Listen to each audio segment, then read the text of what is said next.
તળાજા શહેરમાંથી પસાર થતી તળાજી નદીનું સફાઈ અભિયાન સ્વચ્છ ભારત અભિયાન અંતર્ગત શરૂ કરવામાં આવ્યું, જેમાં ધારાસભ્ય શ્રી ગૌતમભાઈ ચૌહાણ અને તળાજા શહેર ભાજપ પ્રમુખ આઈ.કે. વાળા તથા તળાજા નગરપાલિકા પ્રમુખ શ્રીમતી હેતલબેન કમલેશભાઈ રાઠોડના માર્ગદર્શન હેઠળ ઉપપ્રમુખ શ્રી ધર્મેન્દ્રસિંહ વાળા તથા કારોબારી ચેરમેન તેજલબેન પરમાર, ઇન્દુબેન સુનિલભાઈ ચૌહાણ, જેસરાજસિંહ વાળા, ભૃગુરાજસિંહ વાળા, મહેન્દ્રસિંહ સરવૈયા, શહેર સંગઠન મહામંત્રી હિંમતભાઈ ડાભી, આદિત્યભાઈ ઓઝા, દિનેશભાઈ પરમાર, હિરેનભાઈ રાવળ, અશોકભાઈ સગર, પુષ્પરાજસિંહ વાળા ઉપસ્થિત રહી તળાજી નદીનું સફાઈ અભિયાન શરૂ કર્યું હતું।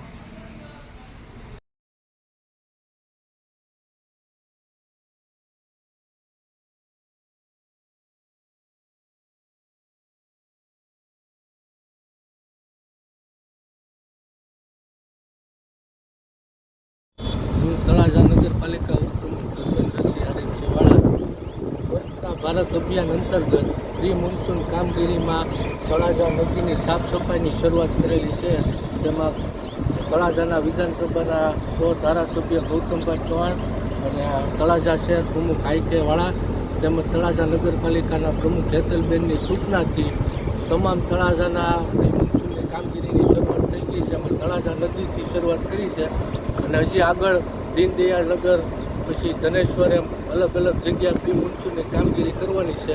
અને અમે જે ચૂંટાઈને આવ્યા એ પહેલાં વોર્ડ નંબર 1 પહેલાં અમને વચન આપ્યું હતું કે પહેલું કામગીરી અમે તળાજા નદીની સાફ સફાઈ લેવું, તે બદલ આજ અમે શરૂઆત કરી છે અને પૂર્ણ કરવા જઈ રહ્યા છીએ।